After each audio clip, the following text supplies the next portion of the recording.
Nunca deu certo antes, mas por algum motivo, os burocratas europeus acham que agora vai. Este é o Visão Libertária, sua fonte de informações descentralizadas e distribuídas. Esse artigo foi escrito por Quintessência, revisado por Amazônia Livre e narrado por Coreia com K.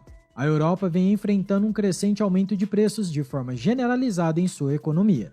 Esse aumento tem sido observado de forma mais intensa em itens básicos, especialmente aqueles relacionados à alimentação. De acordo com o Gabinete de Estatísticas da União Europeia, o Eurostat, houve um aumento de mais de 16% nos preços dos alimentos na região, de janeiro a abril deste ano.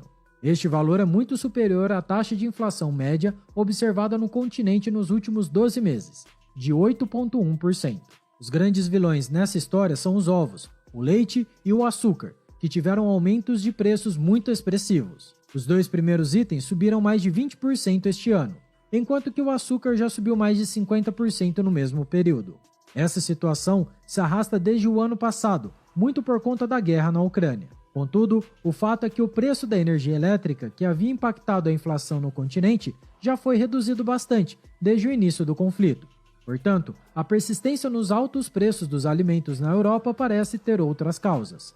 De qualquer forma, essa situação tem levado vários países europeus a adotarem medidas mais drásticas para controlar a escalada de preços. A maior parte delas, é claro, ligadas a controles diretos. Vários países do leste europeu, por exemplo, já estão exercendo controle sobre o preço dos alimentos. O governo da Grécia, por sua vez, decidiu limitar os lucros dos comerciantes varejistas, no que se refere à venda de alimentos e outros produtos essenciais. Já a França vem adotando há algum tempo medidas de congelamento de preços, em muitos casos, mediante acordos e negociações com os supermercados. Nós, inclusive, já falamos sobre isso no vídeo. França congela preços de mais de 100 itens. O link está aqui na descrição. Outros países da Europa Ocidental estão adotando medidas nessa mesma linha. Enquanto o governo italiano vem sendo pressionado para reduzir o preço de alimentos tradicionais, como o macarrão, o governo da Espanha tomou a atitude mais correta nesses casos. Reduziu o imposto sobre o valor agregado dos alimentos. É certo que o ano passado foi ruim para todos, em matéria de aumento de preços no setor alimentício. De maneira geral, o custo da alimentação nunca subiu tanto em tão pouco tempo. Contudo, a situação já vem se normalizando, e segundo relatórios mais recentes da ONU, os custos das commodities agrícolas tiveram uma queda de quase 20% em um ano. Portanto, isso deveria representar uma queda nos preços, de forma generalizada, não é mesmo? Bem, essa afirmação seria verdadeira, se fosse um caso de ceteris paribus, ou seja, todos os demais fatores se mantendo inalterados. Contudo, este não é o caso. O problema aqui é outro. Para os progressistas, é claro, o problema está no empreendedor. Monique Goyens, representante de uma organização de consumidores europeus, clamou por uma intervenção estatal. Ela pede aos governos que adotem medidas fortes para proteger os consumidores da alta dos preços, porque existe uma suspeita de que essa onda de preços crescentes é uma atitude oportunista por parte das empresas malvadonas. Pois é, infelizmente esse tipo de coisa não acontece só por aqui no Brasil. Na Áustria, grupos organizados têm solicitado com frequência que o governo do país estipule um controle de preços sobre os alimentos. Na Bélgica, organizações de proteção ao consumidor pedem por medidas semelhantes àquelas adotadas na França. Infelizmente, a tendência é que os políticos atendam a esse clamor organizado, para aliviar a pressão política popular. A constante subida no preço dos alimentos é algo que realmente prejudica a popularidade dos políticos, e essa, como bem sabemos, é a mercadoria mais valiosa nesse meio. Os políticos, portanto, tendem a atender esse clamor popular. Afinal de contas, no curto prazo, essa é a solução mais fácil de se adotar. Controle de preços não são exatamente uma novidade na Europa. Medidas do tipo foram tomadas nos anos 1970 por diversos países do continente. Contudo, tanto naquela época como agora, esse tipo de medida não apenas não funciona na prática, como traz consigo consequências danosas de outras ordens. A Escola Austríaca de Economia é muito clara ao explicar esse fenômeno. É curioso, portanto, perceber que mesmo os políticos austríacos conseguem ignorar completamente o conhecimento econômico produzido por seus concidadãos. Os preços nada mais são do que informação econômica. Na verdade, eles são a informação mais importante da economia. Por meio dos preços, o mercado é capaz de equilibrar a necessária relação entre oferta e demanda. Preços mais altos indicam a escassez de determinado produto. A partir daí, produtores se empenham para disponibilizar mais esse produto, enquanto que consumidores adquirem esse produto de forma mais contida. Com o tempo, oferta e demanda se equilibram e o cenário de escassez deixa de existir. E por consequência, o preço retorna a seus patamares originais. Perceba, portanto, que o preço carrega em si uma grande quantidade de informação econômica, da qual o mercado necessita para continuar operando.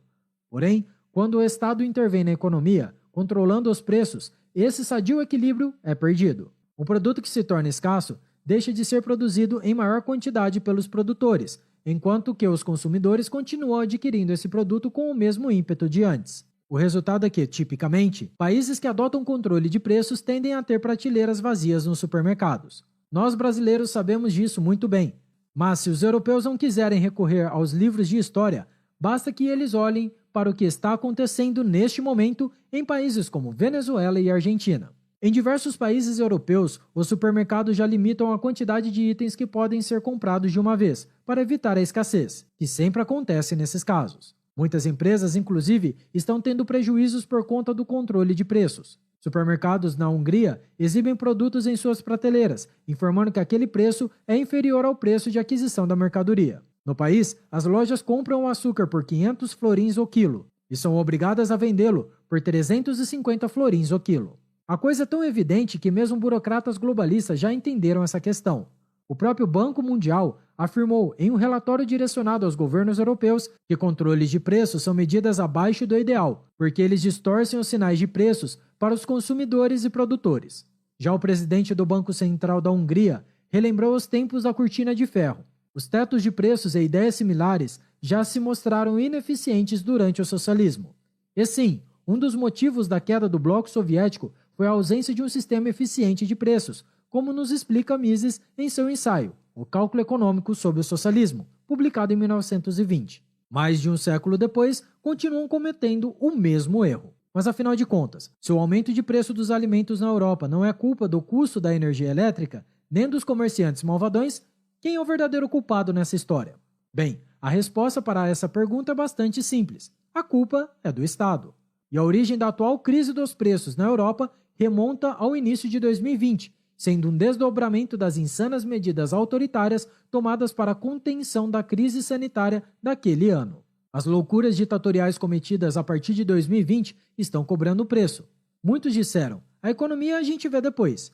Agora que o depois chegou, ninguém parece disposto a lidar com essa situação. Trancar todo mundo em casa e restringir a atividade econômica de uma forma nunca antes feita, coisa que não aconteceu sequer em tempos de guerra, foi uma loucura econômica. A produção e o comércio de tudo o que existe nessa nossa economia, inclusive alimentos, depende de uma extensa cadeia de produtores, que se estende por todas as partes do mundo. Quando um ou mais elos dessa cadeia são prejudicados pela ação estatal, todo o restante da economia tende a sofrer, mais cedo ou mais tarde. Os impactos da crise sanitária nos setores mais fundamentais da economia mundial estão agora refletindo em todos os outros setores. E a tendência é que leve algum tempo ainda, até que a produtividade econômica mundial retorne aos patamares anteriores. Infelizmente, os políticos europeus fingem não saber que eles são os culpados pelo atual aumento de preços dos alimentos. E é por isso que eles vão continuar apostando no controle de preços, por ser uma alternativa fácil e que não vai recair sobre seus ombros as culpas dos erros cometidos no passado. Um especialista europeu inclusive afirmou: como instrumento para reduzir a inflação, o controle de preços não funciona. Mas eles são viciantes e é difícil abandonar esse vício. Os políticos europeus vão continuar inflando a bolha e causando mais problemas, dobrando a aposta dos seus próprios erros. A grande pergunta a ser feita é: até quando a economia da Europa, e por consequência do mundo todo, vai suportar essa brincadeira? Você e eu somos vítimas desses donos do mundo. Essa gente tão despreparada quanto arrogante, ao mexer seus peões, faz que aqui estejamos nós, a pagar o pato e a sofrer com carestia e incerteza. Até quando nós vamos suportar essa brincadeira? Obrigado por sua audiência. Se você gostou desse vídeo, clique no ícone de curtir abaixo e compartilhe em sua rede social. Se deseja ser notificado de outros vídeos, inscreva-se aqui no canal e depois clique no ícone da campainha. Escreva artigos você também. Acesse visãolibertaria.com. Até a próxima. Tchau, obrigado.